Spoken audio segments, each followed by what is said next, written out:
Today's verse comes from the book of Mark, chapter 8, verse 35. For whoever desires to save his life will lose it. Whoever loses his life for my sake and for the gospel's will save it. So Jesus is telling that there could be a cost with following him. Just watched the movie The Blind last night and got to see Phil Robertson lose his life. But he didn't lose a whole lot. He lost a lot of pain and suffering and torture to live a life. And a lot of people would think he was crazy at the time, but looking back at the fame and fortune that he's got since then, it was a very wise move on his part to do so.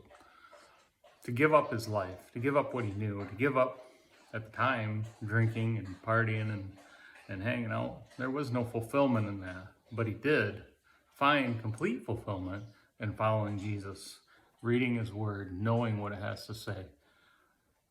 God created everything around us. He created this world. He created time and space. He created us to live in this world, to choose him.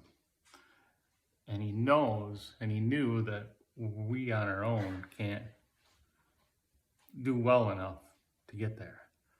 So he came down to this world, came into this world, born of the Virgin Mary, lived a perfect life, and suffered on the cross, suffered to get there, suffered on the cross, bore our shame and humility, died on that cross. He didn't deserve it, but we sure do.